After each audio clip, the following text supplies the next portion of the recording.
कल झारखंड में छात्रों ने विधानसभा की तरफ मार्च किया।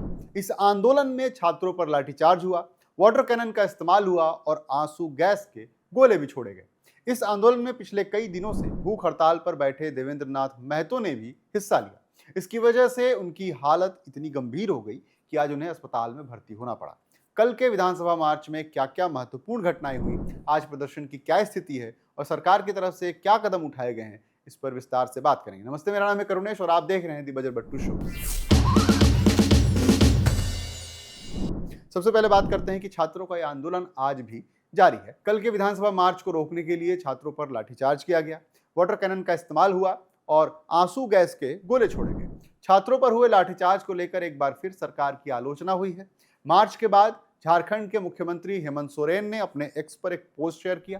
मुख्यमंत्री सोरेन ने छात्रों से बातचीत के जरिए इस मुद्दे को सुलझाने की अपील की है। उन्होंने शांतिपूर्ण तरीके से अपनी मांगे रखने वाले छात्रों के अधिकारों के सम्मान की बात भी कही है।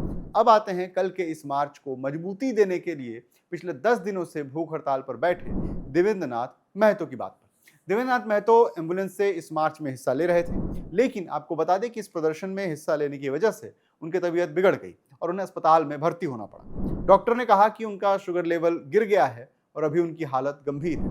कल छात्रों पर लाठीचार्ज और वाटर कैनन के इस्तेमाल को लेकर उन्होंने पत्रकारों से कहा कि सरकार लाठी, गोली, बंदूक से नहीं चलाई जा सकती, सरकार अपनी जनता को संतुष्ट रखकर चलाई जाती है।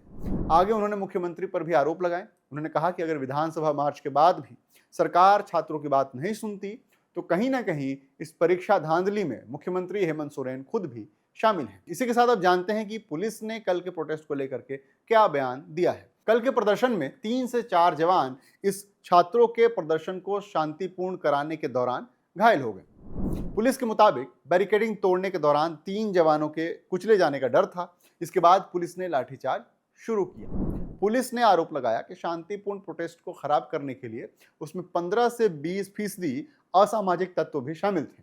पुलिस के मुताबिक इन्हीं लोगों ने पथराव किया और हुड़दंग मचाया। अब आते हैं इस बात पर कि इस प्रदर्शन पर देश के बड़े नेताओं के क्या क्या बयान आए हैं। जानते हैं इस आंदोलन को लेकर किस नेता ने क्या कहा। कांग्रेस पार्टी ने कल एक विशेष प्रेस कॉन्फ्रेंस आयोजित की।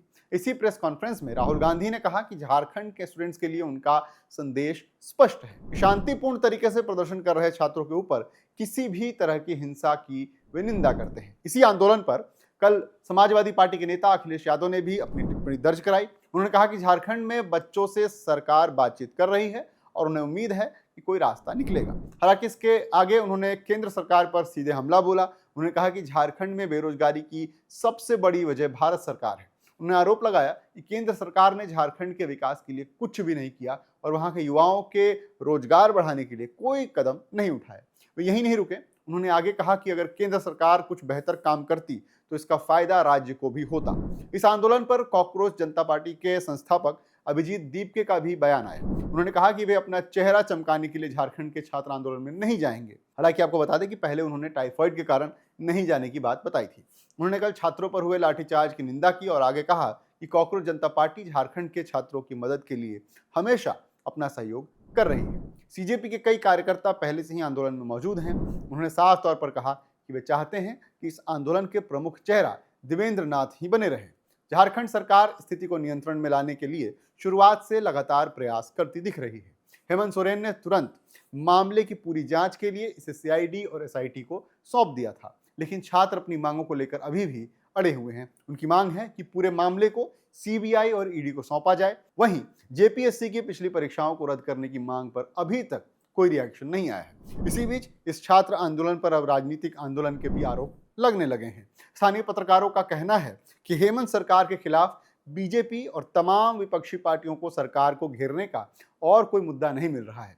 आपको बता दें कि विपक्षी पार्टियों ने आज झारखंड बंद करने का फैसला किया है। बहरहाल अभी भी छात्रों का प्रदर्शन जारी है। आज इस आंदोलन को 17 दिन हो चुके हैं। देखते हैं छात्र और सरकार के बीच का यह संघर्ष कब तक चलता है और इसका परिणाम क्या निकल कर सामने आता है। क्या विपक्षी पार्टियां और छात्र सरकार पर दबाव बनाने में सफल होते हैं या नहीं, ये देखना अहम होगा। अब बढ़ते हैं आज के दी बजर बट्टू शो की दूसरी सबसे महत्वपूर्ण खबर की तरफ।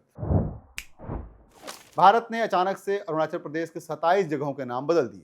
भारत के इस कदम से चीन नाराज है।